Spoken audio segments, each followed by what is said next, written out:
everyone. Welcome back to Jesus on a John Boat. I know it's been a while, but we are here. I'm excited. We're back to a new season. This is Jesus on a John Boat. I'm your host, Mikey Ayala, and today we have someone very special. Tell them who you are.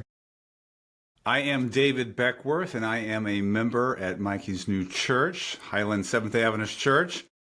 I'm also an elder in the church. I was school board chair for a while, so I was very active, still very active in the church. And we are so thrilled to have Mikey join us. He brings a lot of great energy to our church, so we're looking forward to working together with Mikey. But who am I? I am a father. I have 3 children, 2 in college, 1 in high school still, a beautiful wife. I'm an economist. I work at what can be described as a think tank in Washington, D.C. So I have this unusual setup where I live here in Portland, Tennessee, same place that Mikey now lives, and I fly back and forth between Washington, D.C. and here. So I'm here roughly 2 weeks a month, and then I'm up in D.C. almost 2 business weeks. I'm home every weekend. So I have a foot in 2 very different worlds, but it's a real treat to be a part of this community and again to have Mikey with us in our church. Awesome. Yeah. So kind of mainly the first person I wanted to bring in was you, David. I didn't tell you this before, but just the way that you were probably one of the first few elders or just even members of the church that just really stuck out to me. Just you came, you were warm, you're welcoming, and just the way you communicate. And I didn't even know your career path before then. And so I was just like, oh, okay, like this person is just really awesome. And then over time, I started, know more of what you do. And I still don't have a full grasp of what that all is and entails and what it means, but it's powerful. And I really wanted to bring you on the pod because in this new season, we had talked a little bit about this, but in this new season of the podcast, I wanted to get more specific. Remember, the John boat idea, the analogy to it is that, the same way that he was in the disciples' boat, he's in your boat today. Now, we're not literally in a boat today. We're in our offices. That's fine. Mm-hmm. But it's supposed to be an analogy for something that the boat is your vessel. It's your life. It's Jesus is in it. How is he moving it? What is he leading it towards? What kind of waters are you in? And so you're an economist. And I thought it was a very interesting pathway for a Christian, a believer, like as yourself, someone who studies a lot. How does that work? How do you live that out? How does Jesus move your John boat, which is being an economist? What is that? Or even just the person who is David in that aspect. And so I wanted to have a conversation today. I want people to take away today something that says it's very practical and giving, hopefully, this is the hope for especially the younger viewers still figuring out, college students, high school students, if you're watching today, or when we put this out. But the idea and the hope is that to give you options in this life, to give you a chance to say it's not all, in the Adventist church, we have that kind of like that classic joke. Most Adventist people, encourage their kids to be doctors. Sometimes, I don't know if there's many pastors these days, but usually doctors, pastors, nursing, something in the medical or spiritual, and sometimes teaching too, but just like we only get like a handful that used to be the traditional kind of paths. Now a new one is kind of the one that I started choosing, like business administration, hospital administration. That's kind of like another, but we kind of just limit it there to medical, business, and even only business for the medical, stuff like that, or pastoring. So I wanted people to get a chance to know who you are, how you choose to live your life as a follower of Jesus, and in the world. You're in Washington, D.C. What more, sometimes that could be polarizing for some people. And so what does that look like for you? And so my first question is, how did you come to follow Jesus, and how has that journey developed with your work as an economist? Like when you got to know Jesus, then you choosing this career path, what did that look like for you? And then how did you want to, and even if you did in the beginning, maybe it wasn't a God thing, like what did it look like for you? Was it a God thing? Was it something you're like, hey, I want to honor God, I want to live for God in choosing my career path, but it turned out like this? So what did that look like for you? Well, I will say to any young listeners out there, my career path was anything but straight. I had no idea I'd end up what I'm doing today at a think tank. And I'm very blessed. I have a job I love. I still have to pinch myself. They pay me to do what I do, but it's a blessing. So like you mentioned, growing up in the church, I also had a very narrow view of career options. I mean, there's very different worlds out there. The world I'm in now, people, my colleagues, people I run into at conferences, man, they have their kids on paths to go to Ivy League schools, to be the elite, and that's definitely not the world I grew up in. My parents were involved in church work. So to go to your initial question, I was raised as a Christian in this church, and so that's, had great family support, great examples. I think that's huge, and that's something I try to be to my kids, is to be just a good example as a parent. I'm not perfect, obviously, as a parent, but set the role model at home. So I had that, and then how did I get into this? Well, like you mentioned, I went to an Adventist college. So I went to Southern, which is now Southern Adventist University. It was Southern College back then. And my vision of career options was very narrow. And I took a class called Principles of Macroeconomics. That's a class I have since taught many times when I was in the academy myself as a professor. But I took that, man, and it just blew me out of the waters. I loved it. I did well at it. In fact, I hung out with a group of guys. We sat together in the class, and there was this one guy in our group called Warren, and he was like the brainiac. He was a smart one in my group. And he always was, we always kind of deferred to him on tough questions or whatever, on being the guy. Well, I had better test scores than him. They'd hand out the tests, his physical copies, and I'd have a higher test score. And everyone was like, Beckworth, what happened? In fact, I was, if you ask my high school friends, I was better known as a jock than so on many dimensions, where I am now is you wouldn't have predicted it, say, in high school. But anyway, so I had a glimpse, and I love macroeconomics. But it didn't occur to me to be an economist. And so, long story short, I'm working on an MBA at Georgia State University. I see and take some more economic courses. And it takes me back to my sophomore year at Southern when I took that class. I really love this. And now I'm seeing a very broader world where people do this for a living. It's like, why can't I do this for a living? And finally, somebody I knew in the church said, well, David, if you love it, just do it. I was like, wow. Oh, I can do it. So it took a long time for me to figure out this could actually be a career option, because it just wasn't on my radar. It never had been told. And so I went to grad school and then got a PhD in economics. Then right out of graduate school, I went to work at the U.S. Department of Treasury. And I did that for a bit. And then I went to one of our schools, Andrews University. It was there for a while. Then I went to Texas State University, big state school down south of Austin. It's in San Marcos, Texas. A great experience. I went to Western Kentucky University. And all the while, I was doing academic research, which you have in a place like Texas State, Western Kentucky. In order to keep your job, you actually have to publish. You may have heard publish or perish. Yeah. So you actually have to get peer-reviewed articles published. I was doing that, but I was also doing popular writing. I started a blog, in fact, in late 2007, and really took off in 2008 during the Great Recession, a very painful experience. For humanity, great time for a macroeconomist to throw their knowledge out there. Yeah, so my blog took off. It opened up doors. I got to write op-eds. I edited a book, invited to conferences, and just one thing after another. And in my mind, it's providential. God opened doors for me that then eventually I got the invitation to join a think tank. And along the way, there were just a lot of looking back. Again, you couldn't have planned this as a human, but I think God clearly had his hand on it. There are little things like when I went to the U.S. Department of Treasury, the person who hired me was a very prominent economist who was just serving a few years in government. I made a connection, little things like that. I got in, and those connections paid off later. Or when I applied for certain jobs, I literally, like Texas State University, when I went there, it was like I had applied to some other schools, and as an afterthought, I said, I'll just throw this one in as well. There's just a lot of things that, looking back, if you're not a believer, you'd say it's randomness, just pure chance. Things fall. But for me, I see the hand of God in my life, my career. And then ultimately we ended up here. We moved from Texas. Why did I leave Texas State to go to Western Kentucky University, which is just up the road, for people who don't know, from where we are right now? It's a great state school nearby, because we wanted to be near a Seventh-day Adventist school for our children. And I didn't want to send them off to boarding school. I wanted to be at home with them. And so we moved here. My kids are really young, so they went through the elementary school, went through the high school. And man, we have been so blessed by this community. It's just been a real blessing. So if anyone out there is looking for a great Adventist place to live, I will plug it.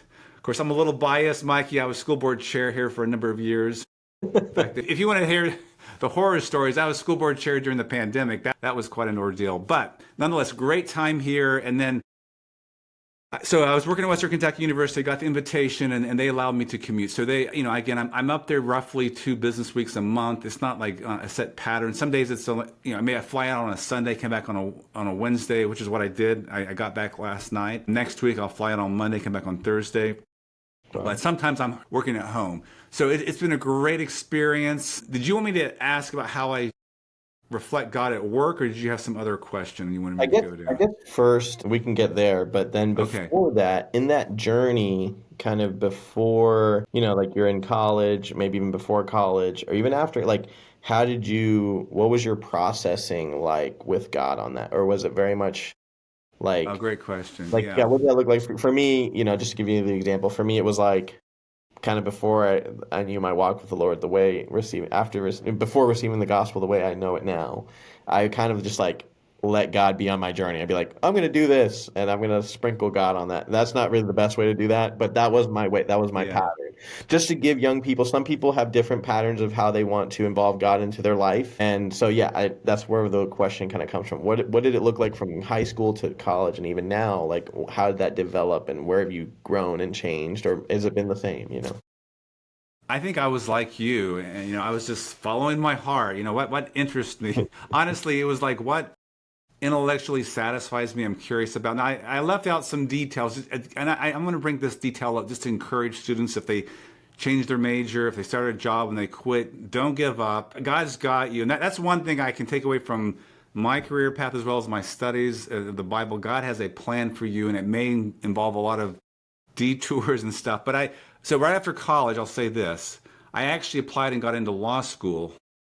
And Oh, wow. I actually was about to start at a law school, and my mom had taken like a week off of work to help me move in another state. And I mean, I had textbooks, I had a lease signed, and the day before orientation, I backed out. Yeah, talk about high stakes, man. And my parents, man, they freaked out. Like my mom, I spent money, I lost money not working, and you can't make your mind up. I mean, I was like a millennial back but I was a Generation X.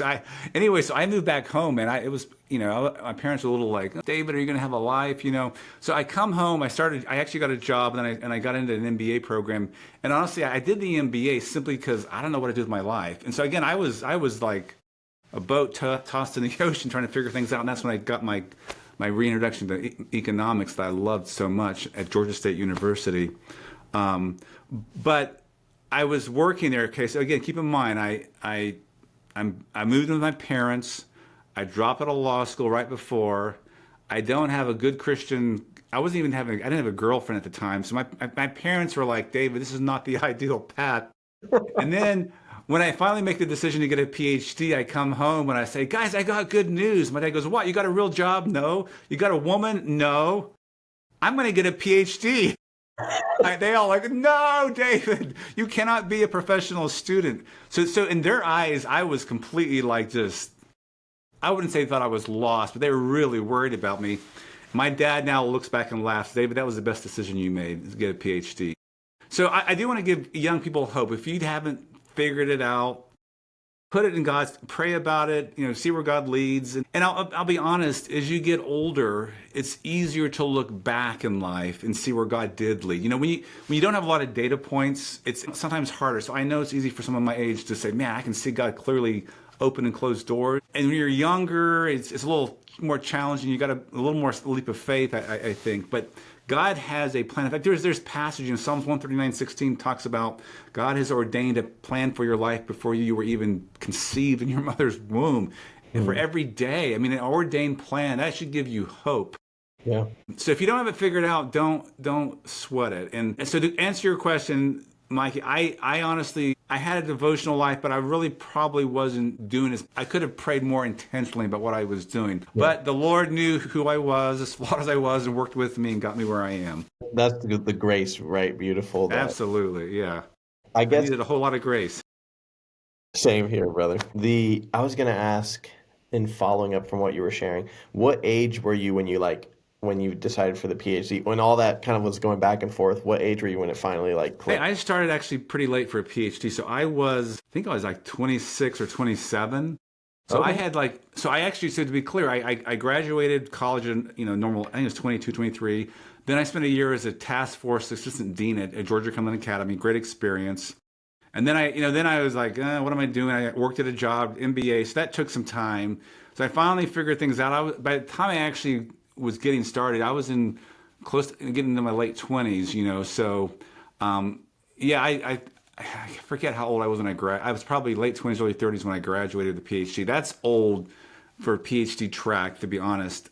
Did you get married after that, or was I that got married during it. So we dated and 2 years. Yeah, praise the Lord. God brought a wonderful woman in my life. Because I say that, again, a skeptic might say it's all random luck and chance, but so I had met my wife, if you want to hear this story. So when I was assistant boys dean at that school, she came back to visit. She was a graduate alumni of Georgia Cumberland Academy. So she came back with some friends. We had a friend, and so her friend came in, and then she came in, and she left, and we started talking.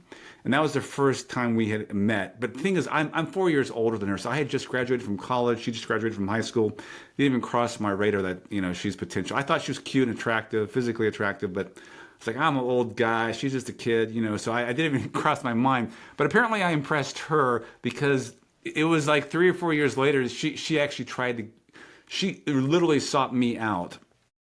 She had some friends try to reach out to me. She's in Chattanooga, I'm in Atlanta, and I was like, I'm not going to Chattanooga for some chick. And so eventually she calls me up. I kid you not. She calls me up and she says, David, I have no other reason to call you because we barely know each other, but what is your social status? That was the first few words out of her mouth. wow? And so literally when I say God brought a woman into my life, man, I did not. And so now, of course, after that, I played the right, I wined and dined her, and went up I got my game together, but I needed a little kick in the rear to make it work. So we dated 2 years, and so we were married. I was at grad school for 5 years, so we were 3 years together in grad school. Right. Did you have is a master's to PhD like a full thing, like some people have it together, or was it like It's a full, yes, together. In fact, there really wasn't you got the master's if you flunked out of the program or if you didn't gotcha. make the cut. But it was, yes. So I know not all graduate programs are like something like a PhD in history. It's usually good to get a master's and then go get a PhD. But in economics, what you need to have now, it's very different today. I will say things have gotten more complicated. But when I took it, you just had to have a really solid math background. I mean, some econ courses too, but econ's a lot of applied maths. Part of the reason it took me so long to get back into grad school was because after I figured out I wanted a PhD, I actually had to go take a bunch of calculus and linear algebra and stuff. So I was prepared for grad school. So yeah, it was 5 years PhD, and it was a wonderful experience. I met people there. I went to the University of Georgia, to be clear. So it was a wonderful experience. We were members in there's a small Seventh-day Adventist church there in the town, Athens, Georgia. Hmm. Wonderful experience. We were some of the younger members in the church, like many Adventist churches. But there were some young families, but this is a small church. Small church, you get involved. There's no like sitting in the back pew because it's a big church. So it was good experience for us. My wife worked as a secretary at the university to help pay the bills. Of course, at a PhD program like that, your tuition's paid for. I mean, not everyone gets this, but most people who get in the program, they get their tuition paid for and a small stipend, and then Okay. Alicia worked as well to help So you pay the did like a little, bills. you had a fellowship program there. Yep. Okay, awesome. So I think where we're at now, I love it. We're taking through your story, like I just see it just climbing. And I think the thing I want to go to next is in that. So you shared kind of like me. You're very much like, yeah, like I followed my heart. I did what I thought was right at the time. When did it start to spiritually like shift for you? When did things start to like change, and how, or has it changed? I mean, if you still go that way, hey, that's fine too. But Yeah. kind of just to give young people hope, like some people kind of think they have to figure out their walk with Jesus like really early on, and if they Hmm. don't, possibly they're like, well, if I haven't figured it out yet, I probably won't, and they kind of just do their thing. I love this space of grace that you're putting it in because you're saying, listen, I didn't have it all figured out. I probably still don't have it all figured out, and that's okay. Yeah. We're still on this journey. So where did it start to really click for you where you're like, man, like I really want to focus this on God, and maybe what does it look like for you today? Yeah. And maybe give us some pinpoints, Well, like I highlight I moments. would say, as of course as I've gotten older, walk with God's gotten stronger. And again, as you go through stages of life, there's reasons. You become a parent. Suddenly, you really do care about eternal matters much more. You got kids. How am I going to raise them? But I guess I would put it this way. I was always pretty devoted follower of Jesus. I was always pretty involved. But I guess I would put it this way. I figured out that God was calling me to be an economist. I figured I was wired to be an economist. It clicked. There's a couple of things in life I know I'm meant to be. One is to be a father and a husband. I love this role in my life. It's like, man, I was wired. I can't imagine, being my age, even being married without kids. I think I would feel something missing. So I know I'm wired to be a father and a husband, a family man. But man, economics just clicked for me. And I felt like, man, I found my calling. I found my tribe of people. I love talking shop with economists. And so it's like it comes naturally. Now, how does my faith play into that? I would put it this way.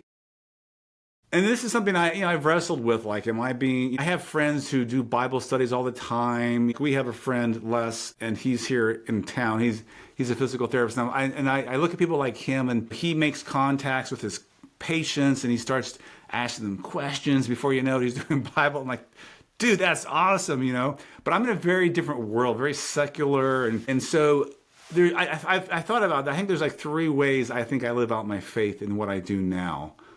Number one, I think, is just being a good, friendly person, showing the fruits of the Spirit. Being friendly, being engaging, just being a nice person. Have humility, even if you're a higher in the organization. You talk to anyone like you would. I think that goes a long way. It's just being a nice person at work. You don't always run into. That's number one. Showing the fruits of the Spirit, day-to-day interactions, being a team player. The second thing I think your faith is manifested in what you do is be a productive worker. Bring value to the firm. God has called us, and that's the thing. I think callings are sometimes underappreciated. God has called us to make the world a better place in different ways. And, so you bring value added to your organization. That's what God has called you to do. And maybe it's a medical doctor, whatever, lawyer, whatever it is. And I think people will notice if you're a good, productive worker, they'll notice you're nice. They know you bring value. They'll want to talk to you. And then I think that opens up to the third thing where you do have opportunities to discuss your faith. When those first 2 things are done right, you check those off, then opportunities. And so I do have many opportunities where I do discuss religious issues, my faith.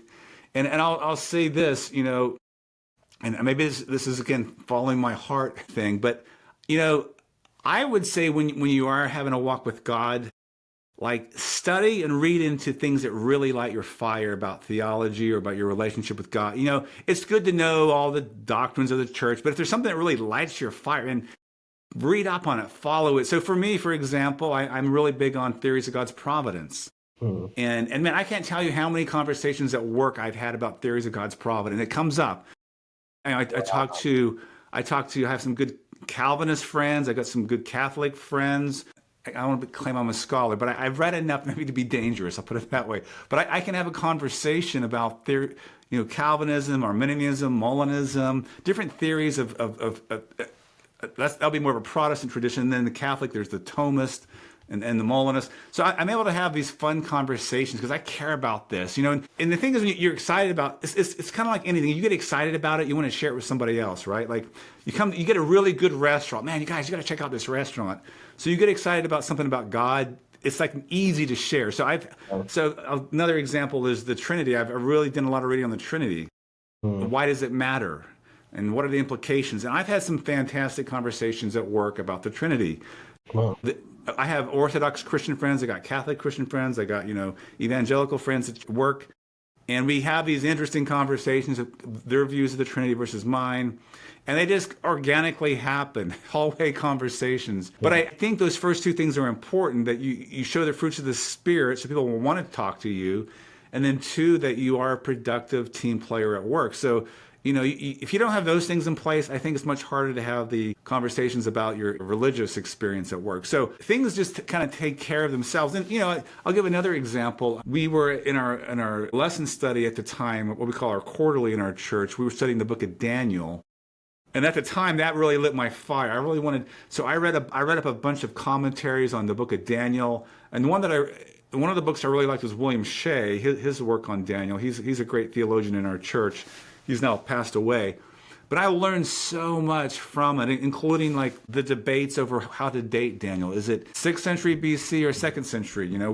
We take a more conservative view that I call conservative. We take the view that it was written 6th century. Maybe it was edited. Maybe some people did some editing in the second century. But we believe, Daniel actually wrote this. It wasn't an ex post thing written to justify Jewish rebellion against Greek rulers in the 2nd century. We believe genuinely because that adds more umph and power to the prophecies in the 6th century, right? If it's that way. In any event, so I had read up on this debate, 2nd century, 6th century, and I was at work, and of course I have Jewish friends at work. Many of them are secular, and we started talking about the book of Daniel because when they know I'm a Seventh-day Adventist, like, the Sabbath, and then they'll start asking other things, and we started talking about the book of Daniel, and my friend was saying, hey, well, we all know Daniel was written in the 2nd century. I'm like, whoa, it's like, not so fast. And I was able to go boom, boom, boom, boom. Here's all the reasons why it could be written in the 6th century. That was very nice. And he goes, I never thought about that before. So I just think when you get excited about something, read up on it, and God will provide opportunities for you to share. And I don't think of myself as like, I'm proselytizing necessarily. I think of it more as I'm engaging in fun conversations with my friends, and hopefully that's a blessing to them. So I look at people like Les who are like, they are explicitly doing, Bible studies, evangelism. In my world, it's like, everyone knows my beliefs. They know I like to talk about religion beyond. They know I like economics, and there's a number of things they know me for. But they also know at work that I'm open to talking about religion and stuff. So I have a lot of neat relationships at work that go beyond just work.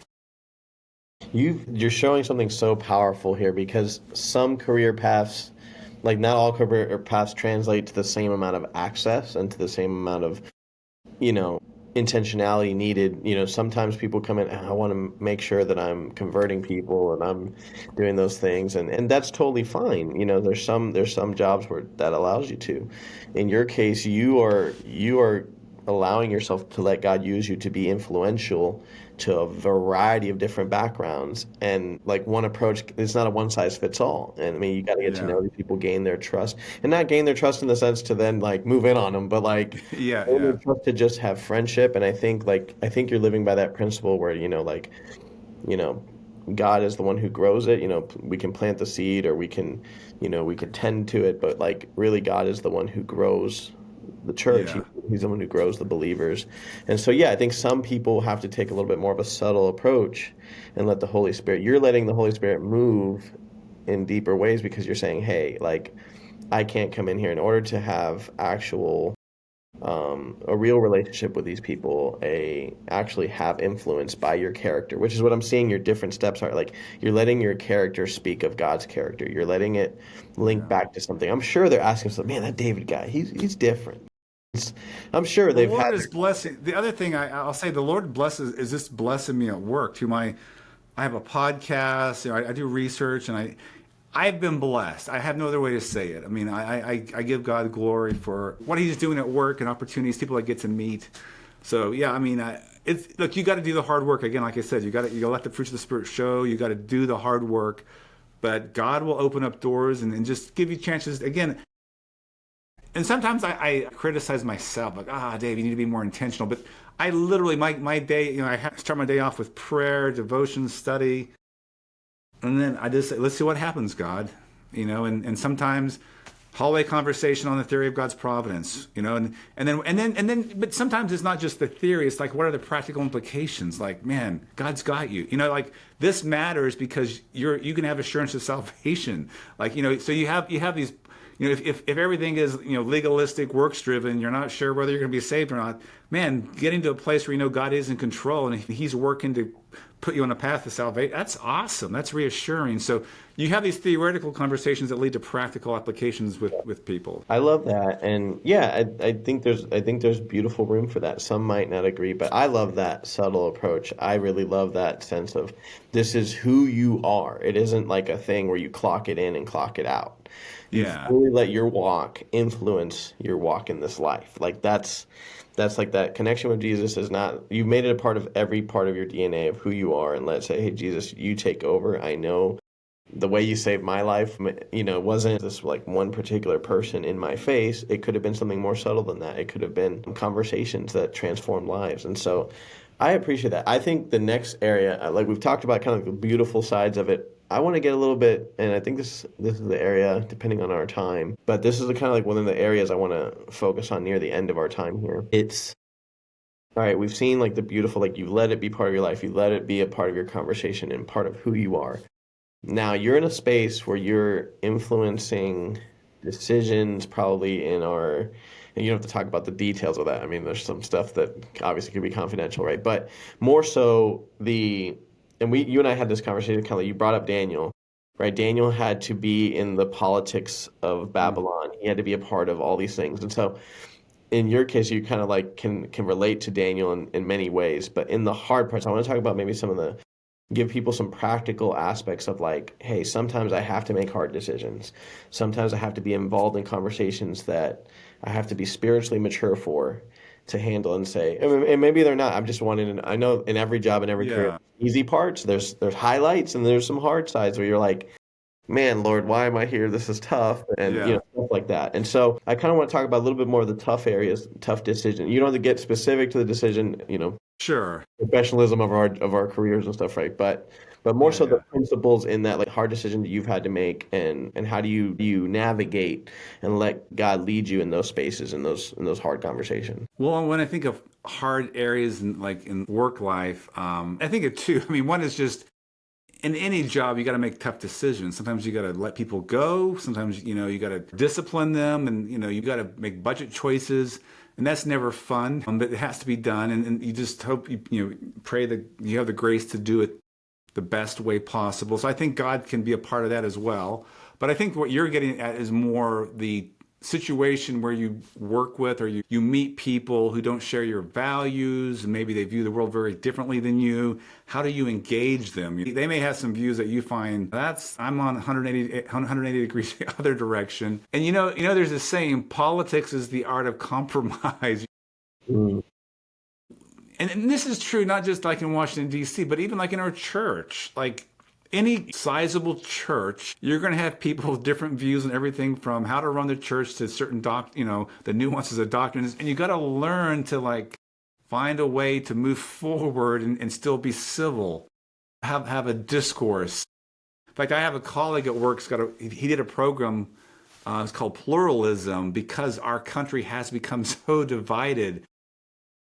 Even issues outside of like my encounter, but like the left and the right, for a while there, and I think it's eased up a little bit, but it's just, if you're not on my tribe, you're of the devil. I mean, you're awful. And so we actually had a program at work.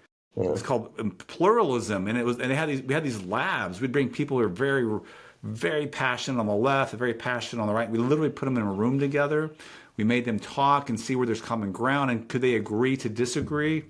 And it was awesome. In fact, there was a documentary made about this one of my colleagues who ran this. So it was very inspiring to see him do this kind of stuff. And by the way, he's a Christian too. We have a lot of good Christian talks. But there are some topics, some issues where you have to work with people, and they have maybe a lifestyle or a view that you don't agree with. And I would say this: don't put yourself in places where you have to compromise. Don't intentionally maybe put yourself in a place where you're going to make a choice you might regret. Mm. But if doors open and work leads you there, if God leads you there, He'll give you wisdom to deal with the situations. And sometimes and again, I think the other point you made, you have to be spiritually mature.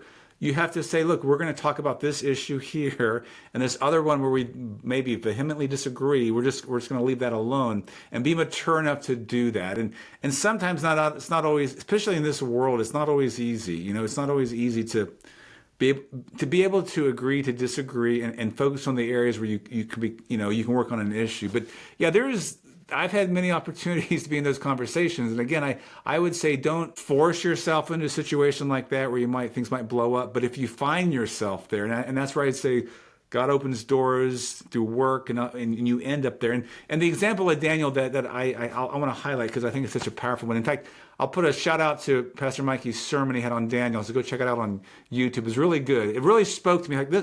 Your sermon really spoke to me, because you mentioned You can be someone who completely like lives in a bubble, tries to get away from the world, and then on the other hand, you go all into the world, but navigate that middle path where God's put you on, and He will give you wisdom to know how to when to fight a battle, when not to, when to play your cards, when not. What hill should you die on? He'll give you the wisdom to do that. In the case of Daniel, it's so illuminating to me. So we know the story of Daniel, and in fact, you preach about Daniel too. After Daniel gets the dream and interprets it, he's made a ruler in the province, but he's also overhead all the wise men. Mm. Well, if you go to Daniel 5, chapter 5, I think it's verse 12, or it's Daniel 5 something, but you get a list of what those actually were. Soothsayers, magicians, people, pagans, astrologers, people who were literally worshiping demons and doing chants and spells. And if you go and read, I think it's in Deuteronomy, God tells the Israelites, you need to go kill all those people. Don't go anywhere near them. Don't touch them with a 10-foot pole. And Yeah. here's Daniel. Think about it. Daniel is having to set budgets, having to make administrative decisions over very pagan, what I might say demonic type activities. But the Lord put him there, and Daniel didn't go looking for that position, but God put him there, and he navigated it. Somehow he navigated it and was a good, successful administrator. We know later that he was so successful, people were jealous of him and tried to, undermine him, get him out of office. I take solace in the story of Daniel. God will put you in places. You may not always feel comfortable, but you can trust that He gives you the wisdom to navigate. And that's why I think prayer life, every day you get on your knees, Lord, I don't know what's going to happen today, but give me the wisdom to navigate it. And I might mess up, but just get me to the end of the day, and may I make a difference for the kingdom. Yeah, I think you're giving hope to a lot of people. I think sometimes young, especially those who like really want to have that walk with the Lord, sometimes in our church, in our spaces, they're told to kind of more flee than actually engage. Yeah. And I think even Jesus engaged in a world that was complex, that had politics all over. His story is all over politics and different people who were doing, there was demonic presences, there was all kinds of different things, just like in Daniel. Daniel's pointing to the the greater truth of who Jesus is, right? But that aspect is sometimes we want to not engage, maybe because we cover it. I don't want to call people out, but sometimes we cover it with like, oh, well, I'm just to consecrate myself, to make sure that I'm doing things of the Lord. I'm going to separate and isolate myself. And it's like, maybe God can call certain people to that, and maybe that's true.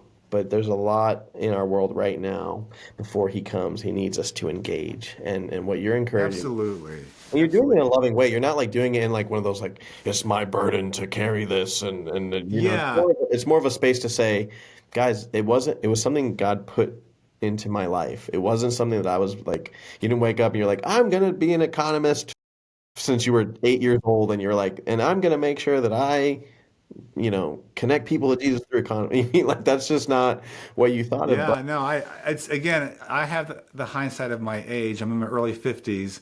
I can look back and, as economists would say, we have data points. We have the data to show. I can see clearly, with the blessing, with the wisdom of the Holy Spirit in me, that I can see where God has, spiritual things are spiritually discerned. And I because of that, I can see where God has led. Again, I think, the skeptic who might be listening to this might say, it's just luck, it's just this or that. But I have story after story I haven't got into here where I can clearly see things happen for a reason. Sometimes painful things. Let me be very clear. It's not all hunky-dory.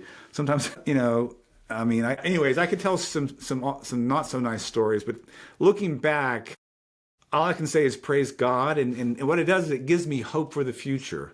And again, that's what I think it's tough as a younger person, is you have to draw on the experiences of others. You have to, on some level, have a little more, I think, trust, leap of faith of sorts. But, and maybe the Bible says, blessed are those who don't have to have things seen. They can just move in faith. But I can say this, looking back, it's a real blessing for me, because I know if God has brought me this far, navigating life, He'll get me to the very end. I think it's Philippians 1:6 that says, He who has begun a good work in you will complete it until the day of Jesus. So, our Hebrews 12, Jesus is the author and the finisher of our faith. God has got you. And there may be some ugly detours in your life, but He's got you, and He's got you to the end. That's I think this is where I want to be left. I mean, that's the space to be in. It's to say like he will he can create meaning out of all of your life, and he can do some powerful things, bring purpose in that pain sometimes, and in all of it just totally one day we're going to find out what it all meant. Some of those conversations in heaven, right, or in the new earth, we'll find out like, man, Absolutely. that one conversation in the hallway actually did do some powerful things. So yeah, I think in the end, I think here's the last thing I guess I want to ask before we close out our time here. It's what would you say is the most like one practical thing like to just do in order to continue to engage? Like what's the most practical thing you love to live by? I know that's very specific to us. If you need a chance to think about it, that's fine. No, I mean, I'll repeat what I said earlier. I think it's important every morning to reconnect with God and pray for the outpouring of the Holy Spirit in your life and to have the wisdom to navigate the day. I mean, it's not a question of salvation. I believe salvation's secure. You're not like praying for salvation every day. You're praying for guidance for be able to do a walk worthy of the calling. Get your heart right with God. If you want to, again, those three things I mentioned, be a good person, show the fruits of the Spirit, be a productive worker, and then as opportunities emerge, you can share that. That all begins with start your day off right. And for me, it's more my optimal mix is I need to do that and get some exercise in the morning because then I'm really clear in my mind and stuff. But I think you got to go to God first, commit your day to Him, and let Him lead. And it's not to say, look, there's been days where I don't do that. I overslept or something crazy happens in the morning. You got kids or whatever it may be. So to be very clear, that's the ideal. But for me, it makes a difference. I feel more confident meeting people. I feel more confident doing my regular work. If I've got things right with God and first thing in the morning with the devotional, reading some scripture, praying. The other thing about praying is every morning I go through a list. I have a prayer list. I pray for certain people on my list. I think it also puts my heart in a right perspective of outward looking. And again, it's not me, it's God. But I think it's useful to have some kind of routine that really gets your heart in the right place it needs to be to start the day. So, for recapping for me, it's getting your day started right, letting Christ's character shine through you in everything you do, and living out the character of God, Yeah. fruits of the Spirit. And then the last one is being faithful to the call by working diligently, working hard. And not for yourself. I see a very selfless attitude of like, I'm working because God put me here and it's going to bless not only my own family, but it's going to bless the world. And so those are very practical. Thank you. I want to be very practical on the pod, give people that chance. Yeah, like, Yeah. and I'm sure you live these principles out throughout all your journey while you were a deaning, while you were this, while you were that. And I think those are things, because sometimes people like want to wait to live these things out when they kind of like, well, I'm in this kind of like development period, so like I'm not gonna live this. No, like my dad always kind of taught me like if you ever this was before I was ever gonna be a pastor, but he was in his mind, he was like, Mike, whether you're the CEO or you're at one of the lowest jobs in there, treat it with the same utmost respect as the CEO. Treat everyone else like they're so valued as well. And it was just something that I stuck with and I lived with. So I was saying living these principles before the reality is here. Living out, and I think God leads us in a relational walk like that, where He says, like, here's the ideal, live in it, walk in it, because Jesus set up the path to do that. In Him, He is the way, truth, and life. Like, we can do this now through the Holy Spirit. And so He's saying, even if you don't see it as a reality yet, live it now, because one day it will be. And so I'm sure, I mean, correct me if I'm wrong, but I think you were living by some of these principles long before you ever became this awesome economist that we see today, right? Well, awesome might be an exaggeration, but I added that in there. I mean, yes, I mean, I will also say though, again, I was never perfect. Some days were better than others. I think I've gotten a little better over time. As I've grown with Christ, it's gotten more predictable, more regular. I mean, when you're a young teenager, even a college age student, sometimes there's a lot of distractions. So I want to be very clear. I'm not this ideal role model. But I have grown with Christ, and He has made an incredible difference in my life. And these principles, yeah, you see glimpses of them in your life, but as you begin to see the difference, that it makes it's it's like you have a really great meal. You want to come back to it. I want to eat Ooh. great restaurant. I want to come back to it. That's what it is for me. Like in the mornings, like I want to come back. I want to taste Jesus first thing in the. I want to, I think it's in Psalms, taste and see that God is good. I want to have that experience because I know when I get that right, it makes the rest of the day a whole lot easier for me. Because if I start the day off, I miss that. I mean, you could probably, if you're around me long enough, Mike, you'll say, David didn't have his devotion this morning or something. So anyhow, I just, for me, it's practical, but it's beautiful too, because it's allowing God to work part of his plan out through my life. Well, David, I just want to say thank you for taking us through your journey and how an economist follows Jesus. I love this. Absolutely. Happy to share. Yeah, this has been a beautiful journey for me to learn from this, and I hope all of our viewers can take a lot from this. So yeah, the last thing I always like to do, if you feel up to it, just kind of see where people can follow up with you. If they want to follow your pages or your podcast or any area, or if they want to Sure. connect with you and you want to share information, if they want to follow up with different conversations that they want to follow up with you. Well, I'll give my the other side of my life, my work side. So I'm at David Beckworth is one big word on X, or it used to be Twitter. So at David Beckworth, and that account is very much work driven. So you'll see me talking about economic policies, things that are happening in the world. Believe it or not, Mikey, I get paid to be on X on Twitter. That's part of my job. So to follow the news, to be engaged, that's where things happen. Also, I have a podcast called Macro Musings. It's very niche, but it's one that a lot of like central bankers follow and stuff. So we have a lot of fun on there. And you can also just Google me. I have work at the Mercatus Center. I pop up, but you should be able to reach to me through that. I mean, I have an email address if you wanted to email me, david.beckworth@gmail.com. So you can see, if you're really interested in seeing the work side of my life, follow me on Twitter and listen to the podcast. Awesome. Awesome. Yeah, I just always love to give people a chance to do that. So thanks again, David. Thank you for joining us. We're here at Jesus on a John Boat. Everyone who else is watching, please, we're back. We're going to be more consistent. I had a break there before I got into full-time pastoring here at Highland, but we're here. This is a new season. And yeah, I just want to do all the things, as I always say, like, share, subscribe, share with your family and friends, and comment, comment anything. If it's things that you enjoyed, questions you may have, we can always follow up with you guys. So thank you for your time, and stay safe and blessed out there.